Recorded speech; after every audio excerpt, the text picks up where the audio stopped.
Halo bro dan sis, apa kabarnya? Baik-baik semua ya. NFL atau National Football League adalah liga profesional yang menaungi olahraga American Football, olahraga nomor 1 di Amerika.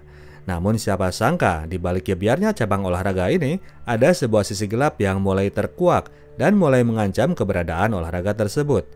Hal itu berhubungan dengan efek dari aksi tabrak-menabrak yang menjadi bagian dari olahraga ini. Di tahun 2000-an awal, mulai bermunculan gejala-gejala yang mengkhawatirkan, yaitu meninggalnya beberapa mantan pemain dengan gejala pemicu kerusakan pada tingkat kesadaran. Sebuah temuan yang diungkap oleh seorang dokter yang bukan lulusan universitas bergengsi di Amerika seperti Harvard atau Yale, tapi seorang dokter asal Nigeria yang sedang melanjutkan studi di Amerika. Ada dua orang yang menjadi gara-gara dari terjadinya alur cerita di film ini. Yang pertama adalah Mike Webster, ex-pemain football Amerika, legend dari klub Pittsburgh Steelers yang selama itu menjadi simbol perjuangan dan inspirasi warga kota. Mungkin setara Ismet Sopyan bagi Jakarta atau Ajat Sudrajat bagi kota Bandung. Yang kedua adalah Dr. Bennett Omalu, seorang dokter asal Nigeria yang lagi lanjut sekolah di Amerika. Anak kepala suku di kampungnya, seorang dokter forensik patologi yang sangat idealis dan berdedikasi. Ia selalu mengajak ngobrol dulu mayat yang akan ia sembelih untuk diautopsi. Urusan penyebab kematian seseorang adalah bidang yang diulik oleh dokter ini. Di Amerika dia bekerja sebagai staf medis bagi sebuah RSUD di Allegheny County, di mana di sana ia dimusuhi oleh partnernya sesama dokter. Namun untungnya ia mendapatkan dukungan dari Dr. Cyril Welch, sang kepala RSUD yang mengapresiasi dedikasi seorang Bennett. Dokter asal Nigeria itu memang dikenal sebagai pribadi yang lurus. Ia bahkan dipercaya untuk menjadi rumah penampungan bagi Prema Mutiso, seorang mahasiswi asal Afrika yang dititipkan oleh gerejanya. Dokter bujangan ini dipercaya gak akan berbuat hal tak senonoh terhadap wanita tersebut. Balik dulu ke Mike Webster. Beberapa tahun setelah pensiunnya dari dunia football, Mike kini udah hidup jadi gelandangan. Hal yang menjadi masalah berhubungan dengan kesehatannya. Mike sering mengalami gangguan dengan kesadarannya. Suatu hari, Justin Strelchik yang juga mantan pemain Pittsburgh datang dan curhat bahwa ia mengalami gejala yang sama seperti yang sering dialami oleh Mike. Dia mengaku sering hilang ingatan, suka bicara aneh kepada anak-anaknya, dan pernah ia hampir saja membanting istrinya ke tembok rumah. Suatu hari, Mike ditemukan oleh seorang satpam klub Steelers sedang tidur di dalam mobilnya yang butut dengan keadaan gak karuan. Hari itu ia hendak menemui dokter Tim agar mendapatkan pertolongan. Di sana Mike secara histeris minta disembuhkan. Ia mengaku mulai sering mencabut giginya sendiri dan menempelkannya dengan super glue. Dr. Julian Bells kemudian menyuntikkan obat Haldol kepada Mike meskipun ia sendiri gak mengerti betul penyebab rusaknya kondisi Mike. Malamnya di dalam mobil, Mike kembali mendapatkan gejala sakitnya yang aneh itu. Ia merasa sakit di kepalanya lalu menyetrum kakinya sendiri agar ia tak sadarkan diri. Malam itu rupanya jadi malam terakhir bagi hidup seorang Mike Webster. Ia ditemukan sudah meninggal di dalam mobilnya. Kebetulan mayatnya dikirim pihak kepolisian ke RSUD tempat kerja Bennett dan ialah yang diminta untuk bertugas memeriksa tubuh Mike.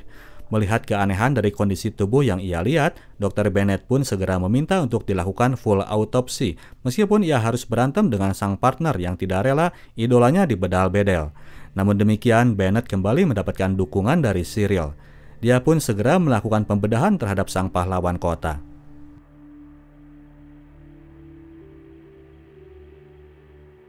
Setelah dilakukan pembedahan, Bennett tidak menemukan keanehan dari fisik organ otak yang menjadi kecurigaan. Setelah memeriksa hasil CT scan dan medical record milik Mike, orang itu memiliki catatan gangguan yang ringan saja. Dituliskan hanya pernah satu kali merasakan pusing selama masa karir pro selama 18 tahun. Merasa curiga, Bennett kemudian meminta untuk dilakukan pembedahan organ otak. Langkah itu coba dihalangi oleh Dr. Denny yang concern pada masalah budget, namun Bennett bersikeras. Ia ingin melakukan pemeriksaan secara menyeluruh meskipun pada akhirnya Bennett harus menanggung biaya operasinya itu sendiri. Kepada Cyril, Bennett menjelaskan bahwa ia belum pernah sekalipun menemukan satu kasus di mana seseorang yang masih cenderung muda sudah mengalami gejala kegilaan semacam Alzheimer, sedangkan organ otaknya terlihat masih baik. Bennett ingin menemukan apa yang menjadi penyebab sesungguhnya kematian Mike Webster. Serangkaian tes pun dilakukan dengan mempergunakan alat kesehatan yang lebih advance. Bennett pun mendapatkan hasil dari lab tes otak Mike Webster. Dengan mempergunakan mikroskop pribadi di rumah, Bennett memeriksa sampel hasil lab tes tersebut. Setelah beberapa waktu melakukan pemeriksaan, ia dibuat tercengang dengan apa yang sedang ia lihat dari sampel-sampel itu. Ia seakan syok melihat sampel pemeriksaan otak milik Mike Webster. Keesokan harinya, karena Bennett ini berasal dari Nigeria dan lebih kenal Sadio Mane serta Didier Drogba ketimbang Mike Webster, akhirnya ia pun mulai melakukan PDKT dengan yang namanya Football Amerika. Bennett mulai menonton pertandingan NFL, melihat lebih dekat proses latihan sebuah klub football profesional, dan memperhatikan peran posisi center dalam sebuah tim football, posisi yang selama itu diperankan oleh seorang Mike Webster. Ia melihat bagaimana atlet football itu dibiasakan untuk mau sesadis mungkin menghajar badan dan kepala lawan dari sejak umuran bocah hingga ke umuran paruh baya saat mereka mengakhiri karir profesionalnya. Benturan-benturan yang kerap dilakukan dari momen latihan hingga ke penampilan di pertandingan liga. Ketika Prema mulai terlihat tertarik kepada olahraga tersebut, Bennett menjelaskan tentang kondisi otak manusia. Otak manusia itu layaknya sebuah bola yang terletak dalam genangan cairan yang terisolasi di dalam tempurung kepala manusia. Kepala-kepala manusia dibentur, si otak pun ikutan terbentur pada dinding tempurung kepala. Bennett membawa hasil temuannya ke Departemen Neurologi di University of Pittsburgh yang dipimpin oleh Profesor Stephen Dekoski. Melihat hasil sampel pemeriksaan Mike, Dekoski pun setuju bahwa kondisi otak tersebut parah luar biasa, apalagi dengan fakta bahwa yang bersangkutan baru berumur 50 tahun. Bennett kemudian memberi contoh hewan Cape Genet, woodpecker, dan domba Garut. Binatang-binatang itu dilengkapi dengan jaringan anatomi yang saling bersinambung antara lidah, hidung, dan berfungsi sebagai safety belt bagi otak mereka. Sementara itu, pada tubuh manusia, tidak ada sama sekali jaringan tubuh yang melakukan fungsi seperti pada binatang-binatang tadi. Dalam pernyataan Bennett yang ekstrim, sebetulnya Tuhan tidak mengkodratkan manusia untuk memainkan olahraga football Amerika. Ia lalu memperlihatkan skenario benturan yang harus dihadapi oleh seorang pemain yang berposisi sebagai center. Bennett mengkalkulasi bahwa Mike Webster sepanjang hidupnya, mulai ia bermain football sejak kecil, bangku kuliah, momen latihan dan pertandingan, telah setidaknya mendapatkan 70.000 kali benturan di kepala. Menghadapi para penyerang musuh yang berlari dengan cepat, itu sama saja dengan dia mendapatkan pukulan palu pada kepalanya. Dr. Bennett Umalo mendiagnosa bahwa bermain football adalah penyebab dari kematian Mike Webster. Bennett pun yakin bahwa ada pemain-pemain lain yang mengalami gejala serupa. Dia lihat dari medical record para pemain yang sempat ia lihat. Dr. Tim menyatakan bahwa pemain-pemain itu mengalami gejala Alzheimer yang mana itu tidak mungkin karena umur mereka yang masih terlalu muda. Gejala awal Alzheimer biasanya baru terlihat pada usia 65 tahun ke atas. Jadi mereka ini bukan terkena Alzheimer, tapi penyakit yang ditemukan oleh Bennett sekarang. Profesor Dekoski terlihat sebel mendengarkan hasil penemuan Bennett. Ia bahkan benci, namun sebagai saintis, ia tidak bisa berpaling dari fakta itu. Dia menyetujui pengajuan Bennett untuk memuat temuan tersebut dalam sebuah jurnal medis resmi yang akan dikeluarkan oleh pihak University of Pittsburgh. Beberapa waktu berlalu, akhirnya kabar soal jurnal itu sampai ke telinga Cyril. Bennett pun mengajak serta atasannya itu untuk menjadi co-writer dalam penulisan jurnal tersebut. Mengenai penyakit atau simptom yang ditemukan oleh Bennett, mereka sepakat menamainya sebagai CTE, Chronic Traumatic Encephalopathy, trauma akut dari jaringan otak. Seiring berjalannya penulisan jurnal penemuan gangguan medis tersebut, rekan Mike Webster, si Justin Sterling tadi, makin kerap mendapatkan gangguan dalam otaknya. Ia seringkali merasakan seperti ada bisikan dan sering marah-marah sendiri. Sewaktu-waktu, ia menyerang istrinya di depan anak-anaknya, lalu kabur dari rumah dan mengalami tabrakan mobil yang sangat dahsyat di jalan tol setelah ia masuk ke jalur yang berlawanan. Beberapa bulan setelah kematian Justin Sterling, seorang pemain lain masih sesama rekan di Pittsburgh Steelers, yaitu Terry Long, juga mengalami kematian setelah melakukan bunuh diri dengan cara yang aneh. Mayat Terry dikirim ke polisian ke RSUD tempat Bennett bekerja, maka dari itu Bennett pun kembali melakukan pemeriksaan penuh meskipun lagi-lagi ia harus keluar dana dari kocek sendiri.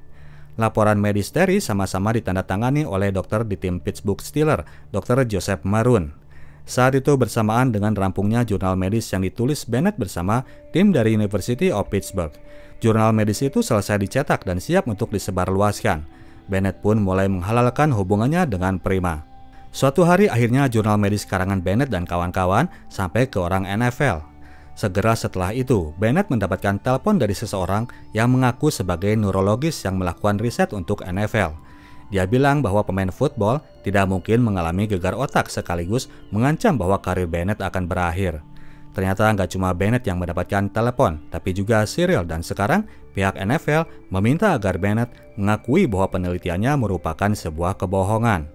Di sini mereka baru sadar bahwa NFL telah menguasai dunia neuroscience dan mereka sedang berhadapan dengan korporasi tingkat nasional. Bennett mencontohkan lagi kasus Terry Long. Hasil otopsinya sudah muncul. Terry Long mengalami kehancuran dalam kesadaran. Ia meninggal karena minum 1 galon larutan pendingin mesin karburator.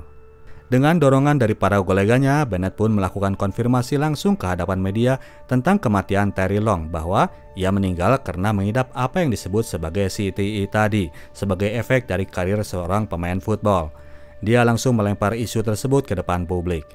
Keterangan tersebut langsung dibantah oleh Dr. Joseph Maroon, orang yang mengeluarkan medical record dari para atlet football, bahwa penelitian Bennett merupakan sebuah kekeliruan. Seiring dengan itu, Bennett pun mendapatkan telepon yang mulai mengancam. Orang itu menyuruh Bennett minggat dari Amerika kalau nggak ingin tubuhnya ikut diautopsi. Hidup Bennett mulai nggak tentram. Keesokan harinya, Bennett menerima telepon dari Dr. Julian Bales, mantan dokter tim Steelers, teman dekat Mike Webster. Dia ternyata berada di pihak Bennett dan mengajaknya untuk bertemu. Bertemu dengan Bennett, Julian menyatakan bahwa pihak NFL dari dulu sebetulnya sudah aware dengan isu masalah gegar otak para pemain. Mereka kemudian membentuk sebuah komite yang melakukan riset terhadap masalah itu. Mereka mengeluarkan kesimpulan bahwa pemain football Amerika dengan perlindungan kostum yang mereka pakai tidak akan mengalami gegar otak dan patah leher. Anggota komite itu adalah seorang dokter ahli otot dan syaraf, Dr. Elliot Pelman, dengan wakilnya si Dr. Joseph Maroon tadi, beberapa orang dokter tim NFL, 1 orang manajer peralatan, dan 2 orang pelatih. Dr. Julian sangat menyaksikan kredibilitas komite ini. Adapun kenapa ia mau mengajak bertemu dengan Bennett, karena ia tidak mau lagi melihat orang yang pernah ia kenal di lapangan harus kembali menjadi korban. Mereka berdua mencari cara untuk menuntut komisioner NFL agar mau mengakui masalah ini. Namun sampel kasus yang terjadi dirasa masih belum cukup untuk menjadi syarat tuntutan.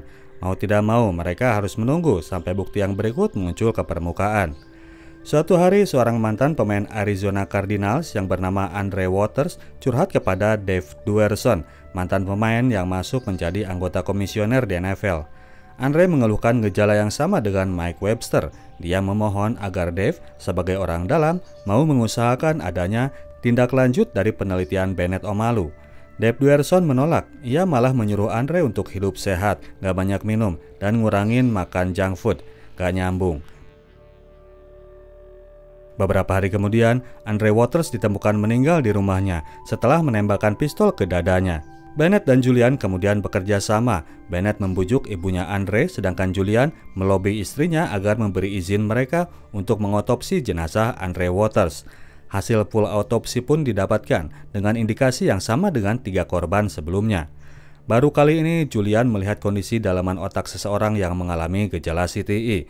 Dia merasa sangat berdosa karena sempat menjadi orang yang mendorong mereka untuk terus masuk ke arena dan mengorbankan kesehatan mereka. Tekad mereka makin kuat untuk bisa membuat pihak NFL mau mendengar. Mereka pun kemudian bertemu dengan Dr. Joseph Maroon. Pada pertemuan itu, Bennett mengajak pihak NFL untuk bekerja sama menyelesaikan masalah yang kini mulai timbul. Solusi dari Bennett yaitu untuk menguak kebenaran kepada para pemain dan klub agar mereka aware terhadap seorang kondisi pemain yang dianggap kondisinya mulai bahaya. Joseph Maroon menolak usulan itu karena ia mengkhawatirkan efek dari pengakuan masalah tersebut. Para ibu-ibu akan jadi mengerti bahayanya olahraga American football terhadap anak-anak mereka dan hal itu membahayakan masa depan olahraga itu sendiri. American football adalah olahraga paling populer di Amerika dan selama ini uang sebanyak jutaan dolar telah mengalir di seputarnya. Maroon menyuruh Bennett membayangkan resikonya jika liga mereka harus ditutup gara-gara masalah ini. Bennett mengingatkan bahwa gebiarnya olahraga favorit itu telah membawa tumbal, yaitu para pemain dan keluarga mereka yang hancur akibat gangguan medis tersebut. Joseph Maroon kembali mengingatkan seraya mengancam bahwa tindakan Bennett ini sangat membahayakan. Sambil pergi, ia menyuruhnya lagi untuk memikirkan langkahnya. Bennett merasa bimbang setelah pertemuan dengan Joseph Maroon. Ia kini makin sadar dengan pihak yang sedang ia hadapi. Untungnya ia memiliki istri yang pemberani. Prima mendorong suaminya untuk tetap berjalan lurus dan menyuarakan kebenaran yang diembankan kepada dirinya. Akhirnya Bennett pun makin menggila. Ia berani mengirim hasil autopsinya terhadap Andre Waters kepada redaksi surat kabar New York Times, surat kabar nomor 1 di Amerika. New York Times sangat merespon laporan dari Omalu. Mereka memuatnya di halaman muka edisi hari itu. Pihak NFL kini makin merasa terganggu dengan suara Dr. Bennett Omalu. Perkembangan pun mulai terjadi di NFL. Dengan seorang ketua baru yang bernama Roger Goodell, mereka mau untuk merespon isu yang diangkat oleh dokter asal Nigeria ini. Sebuah kongres masalah gegar otak akan diadakan minggu depan di Chicago. Juliet dan Bennett pun mulai mempersiapkan presentasi mereka. Saat momen event di Chicago pada hari H, Julian masuk ke kamar Bennett dengan sebuah berita yang kurang bagus. Ternyata Bennett tidak diinginkan ada di ruangan kongres. Pihak NFL meminta Julian untuk mewakili Bennett mempresentasikan penelitian mengenai CTE. Pihak NFL masih tidak rela egonya terusik, harus mau mendengar seorang dokter Afrika membicarakan masalah mereka. Awalnya Bennett merasa berat karena sebagai orang yang menemukan penyakit itu, ia merasa kini saatnya dia untuk mendapatkan pengakuan. Namun demikian setelah disadarkan Julian bahwa misi mereka sebenarnya adalah demi sains dan untuk memperjuangkan nasib para atlet football, akhirnya Bennett mau meredam ego dan menyerahkan makalahnya untuk disampaikan oleh Julian ke Mahkamah Kongres. Setelah berakhirnya Kongres, belum apa-apa Bennett sudah didamprat oleh Dave Duerson.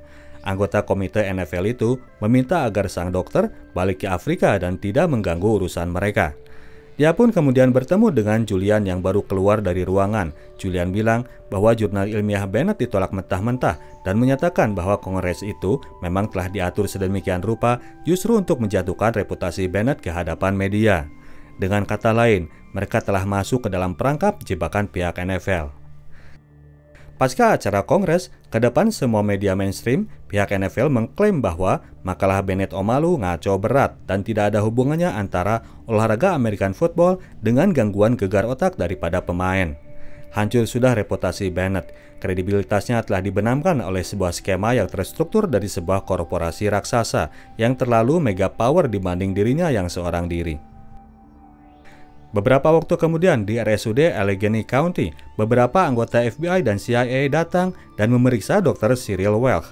Mereka melakukan tuduhan terhadap kepala RSUD tersebut yang dianggap telah korup dengan 81 tuntutan yang mana beberapa di antaranya sangat kentara bahwa itu dibuat-buat saja. Salah satunya adalah sebuah tuntutan terhadap penggunaan mesin faksimil untuk keperluan pribadi. Mereka mengerti bahwa Bennett adalah seorang imigran, jadi agar ia mau berguna, mereka meminta dirinya untuk menjadi saksi yang memberatkan Cyril di pengadilan. Bennett sadar bahwa tuntutan terhadap Cyril sebetulnya memiliki target akhir kepada dirinya, agar hidupnya makin kisruh. Bennett menolak tawaran dari pihak FBI. Ia tidak mungkin memberikan pernyataan yang memberatkan kepada Cyril. Bennett memilih keluar kerja dari RSUD Allegheny County meskipun ia tidak mungkin balik ke Nigeria. Semua hal yang menjadi dirinya sekarang ada di Amerika. Cyril memberikan dukungannya. Ia menyatakan akan mencarikan Bennett pekerjaan menjadi tukang bersihin toiletnya di penjara. Rupanya proses penghancuran terhadap orang-orang terdekat Bennett tidak berhenti sampai di situ. Prima pun ternyata tidak lepas dari incaran. Ibu muda ini saat itu lagi hamil tua. Suatu saat ia mendapati bahwa mobilnya ada yang membuntuti. Teror terus dilakukan sang pengendara mobil. Kemanapun Prima pergi, ia selalu dibuntuti. Merasa tekanan yang sangat dalam kondisi yang sedang hamil tua, akhirnya tubuh ibu muda itu pun menyerah. Ia kolaps di tengah jalan dan seseorang mengantarnya ke rumah sakit. Yang pertama mereka periksa tentu saja keadaan janin korban. Ternyata efek stres sang ibu menjalar terhadap janin itu. Bayi yang sedang ada dalam kandungan Prima pun jantungnya berhenti berdetak. Pasangan suami istri ini pun menyadari bahwa mereka telah kalah, namun mereka tidak mau menyerah. Mereka tetap bertekad untuk memiliki keluarga impian mereka. Prima mengajak Bennett untuk segera cabut dari Pittsburgh. 3 tahun berlalu, pasangan Bennett dan Prima Omalu masih berada di Amerika. Kini mereka tinggal di sebuah kota antah berantah yang bernama Lodi di negara bagian California. Mereka kini telah dikaruniai dengan 2 orang anak. Mereka pun menjalani kehidupan yang sederhana. Untungnya Dr. Bennett Omalu bisa tetap bekerja pada profesinya sebagai dokter bedah, tidak sampai pindah haluan buka toko ikan cupang. Kurun waktu tersebut terjadi sebuah perkembangan terhadap David Duerson. Kesadarannya kini mulai sering terganggu, ia sering merasa hilang ingatan dan bahkan sampai nggak kenal dengan yang namanya kata-kata. Saat itu ia mulai merasa nggak bisa lanjut. David Duerson menyerah, ia pun menembak dirinya tepat di jantungnya dan meninggal. Sebelum melakukan bunuh diri, David masih sempat menulis sebuah surat wasiat yang isinya bahwa ia mendonasikan kepalanya untuk menjadi objek penelitian ilmiah. Julian memberikan kabar tersebut kepada Bennett. Kematian tragis dari seorang ex-pemain football yang juga anggota komisioner NFL sendiri mau tidak mau mulai membukakan mata mereka terhadap temuan Bennett tempo hari. Akhirnya pihak asosiasi para pemain NFL mau mengundang Bennett untuk mendengarkan langsung apa yang menjadi temuan Bennett yang selama itu selalu dibungkam oleh pihak NFL. Bennett pun hadir ke pertemuan tersebut. Kepada hadirin dan hadirat, ia menyatakan bahwa ia tidak membenci permainan football. Ia pun gak ada niat untuk bikin bunker NFL. Malah istrinya pun salah seorang penikmat olahraga tersebut. Hanya satu saja yang ia ingin sampaikan karena berhubungan dengan sains, bahwa para pemain kini harus mengerti akan risiko pekerjaan yang mereka geluti, tidak dengan dibohongi dengan pernyataan bahwa olahraga American football tidak ada hubungannya dengan gegar otak pemain.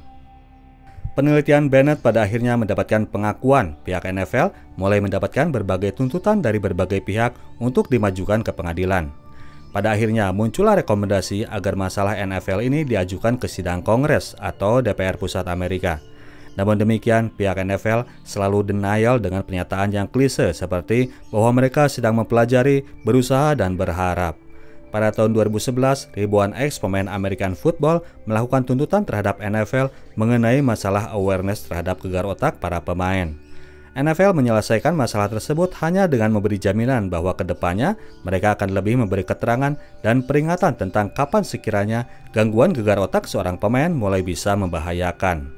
Tahun 2012, giliran Junior Seau, mantan pemain New England Patriots yang meninggal bunuh diri setelah mendapatkan gejala CTE, menambah deretan korban dari kerasnya olahraga American football. Dr. Bennett Omalu pun tetap tinggal di Lodi meskipun sebetulnya ia sempat mendapatkan tawaran kerja di Washington DC untuk pemerintah. Tahun 2015 ia diberikan status kewarganegaraan sebagai warga negara Amerika. Oke, demikianlah ceritanya bro dan sis. Kita tim Sinotalk cabut dulu. Sampai jumpa di video kita selanjutnya. Ciao.